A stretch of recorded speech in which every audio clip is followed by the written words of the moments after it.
most of us don't even know who am I, like who are we, or when we say be yourself, what does it mean?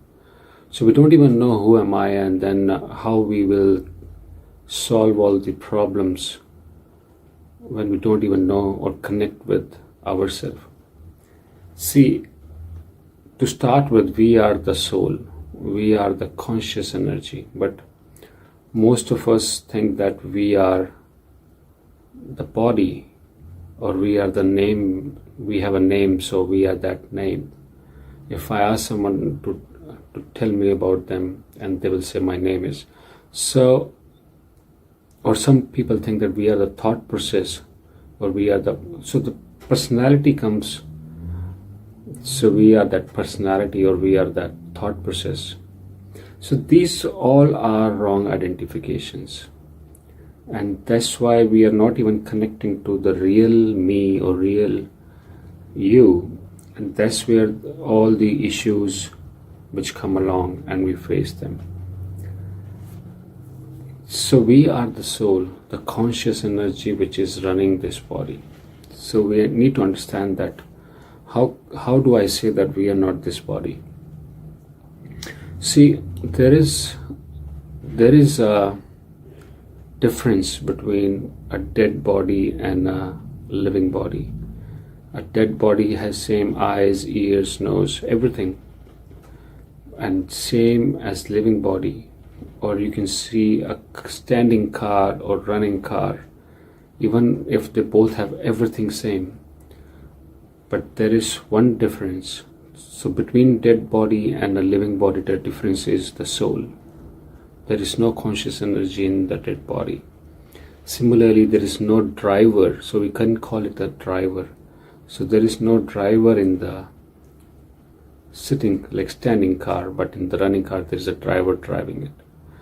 So that's what we are. We are not the body, we are not the thinking process, we are not the personality which comes with this thinking process, we are not that name. We are actually the conscious energy, the power of life, the part of power of life which is running this world is manifested inside us also. So we are that, but the problem is we are connecting with everything else but not that conscious energy. So that's why all these problems, all these miseries, all this stress, all these issues, they come on the play, because we are identifying with the wrong thing. So, but just one understanding that who we are, and that understanding will not work just by, like, it can work just by listening also, but the understanding has to be really, really deep. If the understanding is not deep enough, it's on the surface, then obviously it will not help you in any way. Even like everyone knows that there's a soul in the living person and there is no soul in the person who's no longer with us, but still we are connecting with this body, we are still connecting with the thought process. So what does it mean that it's on the surface? It's just a theory, we have accepted it, but we are not connecting to it. So that's where the issues are starting, or issues are happening in everyone's life. And then see, for example, when you are born, so when you are born, where, like, which conditions, which family, which culture, what kind of influences you got, so on those bases our mind gets conditioned. That's our thought process. So, and based on those conditioning we take decisions, and then we say, oh, this is not good for me, this is good for me, that is not bad, that is bad for me, this is what I want. And when those things doesn't happen, so we feel like I'm not happy, I'm not getting what I want. So when I say we are connecting with thought process, so that's how we connect with our mind, and we think that we are the mind. And because those unsatisfying or satisfying, so it can go both ways, satisfying or unsatisfying, both feelings, they get manifest on the body Mind has nowhere else to manifest those bodies. So this is the only reason we are too much in connection with mind, like extreme connection with mind, and that's why we think we are the mind and we are the process, because every thought process gets manifested on the body. There is nowhere else that thought process will get manifested. It will get, every thought process, every desire, every satisfaction, every unsatisfaction, everything will come on the body. And now we start feeling those things, those thought processes, we're feeling those emotions. So that's why our connection with body and the mind is too strong, because we are actually feeling it. Even if it is not true, we are actually feeling it. So we feel we are the body, we are the mind. So in this way, our connection or our understanding of we are the mind, we are the body is so strong that we are not even connecting to the real who am I, which is our soul or the spirit or our the power of conscious energy inside us, which is making us alive, or the power which is making us alive, or the life power, life-giving entity inside us. So we are not connecting to it. That's where every problem lies. This misconnection is the problem. So that's what we need to connect to. And it's not just on the surface, but we have to connect to it in a really deep manner, that we are in connection with it all the time. That's like we are in connection with our body and mind all the time. That's why we're thinking all the time. And we're feeling all the time what's happening through our thought process. But we are not connecting to our soul. That's why we are in problems. We need to connect to this life-giving energy or conscious energy inside us all the time, because that's what you are. See, as I say, we are not the body, because so one thing we need to understand, that conscious energy never dies. It keeps on taking different forms. That's why we talk about different lives, or it keeps on taking based on our karmas or desires. So you see, the dead person, no matter what age the person passes away, and so the soul has left the body. So even if in the young age you see that person is sleeping or is not gonna wake up now, so the soul has left the body. So how can we, the body, when the life energy inside of it is gone and it's still there, everything is same. So that gives you so much clarity on that we are not the body. Even when and then body is changing all the time, because we were kid once, we were young once, then we'll get old and we'll pass away, or we can pass away any moment also.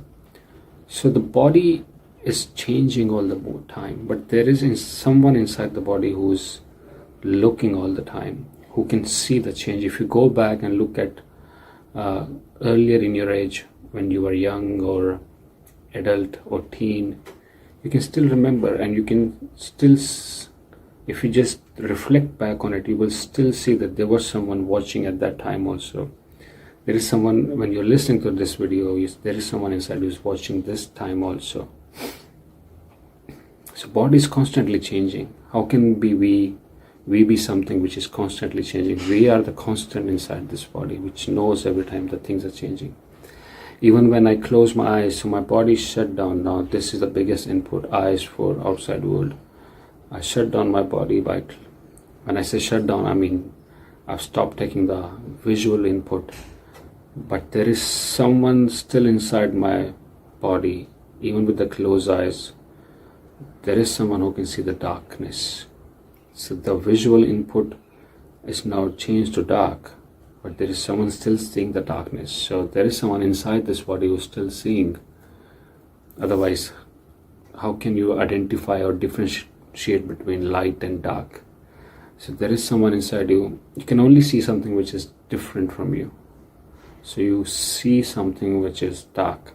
You're seeing something which is dark. So who's the one who's seeing that? You're not the darkness, but there is someone who's seeing that darkness, right? So we are not the body 100%. And then thought process, it is based on whatever we're thinking, whatever we're picking up from our family, our surroundings. And even if you see, the thought process keeps on changing. It is something today, and we are too adamant on that this is the truth. But some next day somebody comes over and shows us that this is wrong and this is right. So we change it to the others. We get convinced and we change our thought process to something else. So even the thought process is changing every moment, and we can see our thoughts. Sorry, as I said, that if we can see something, then we are not that. So if I can see my thought process changing all the time, then I can see my thoughts. Then how can we be thoughts also? But the power of thoughts is that it just changes everything on the body, every feeling on the body, it changes. And then thought process is only running for desires. Every thought process is a desire. Every single thought process is a desire. Without a desire, a thought process cannot run. There will not be any thought without a desire.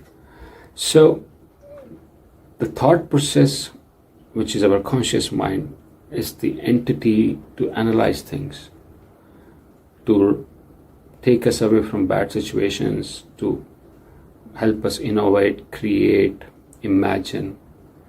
But then that's just one of the faculty. Like eyes is the faculty to take input for visual inputs, ears for listening inputs, nose for breathing in, smelling inputs or breathing inputs. Same way mind is for analysis, that's for reflection, memorying, storing memories and everything.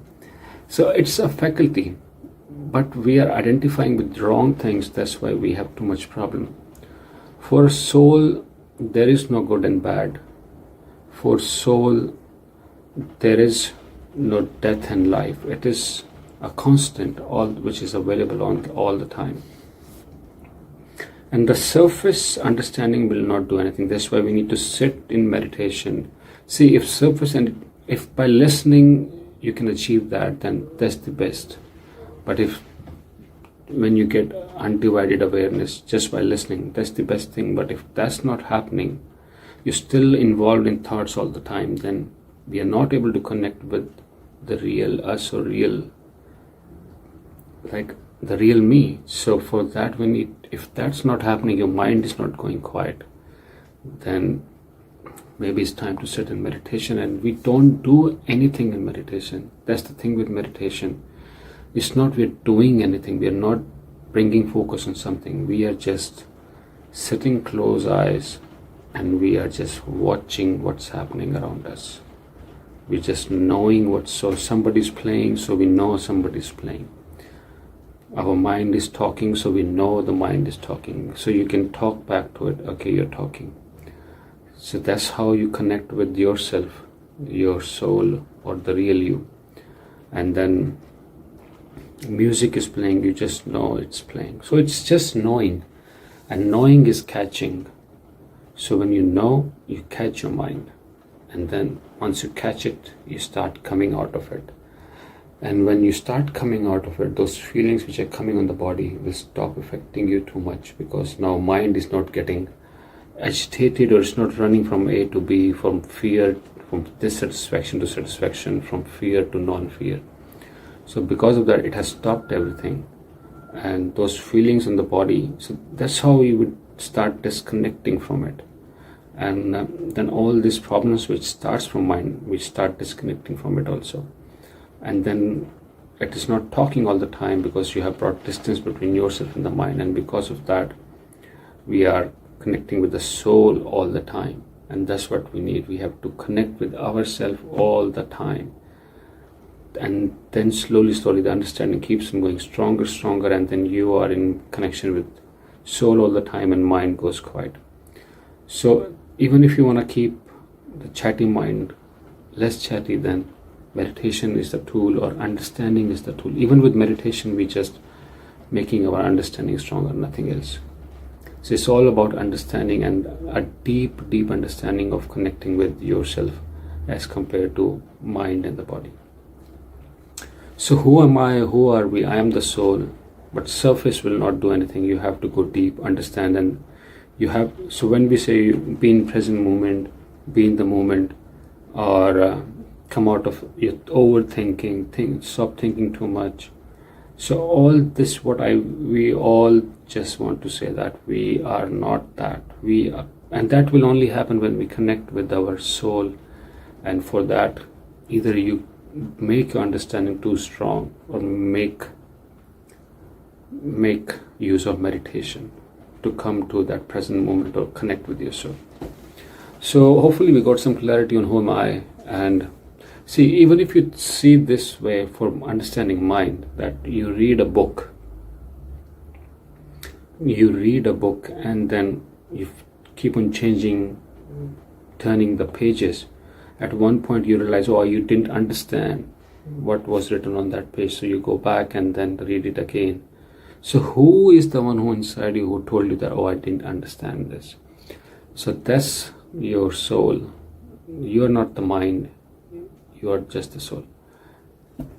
Yeah, so that's how we connect to the soul or the conscious energy inside us.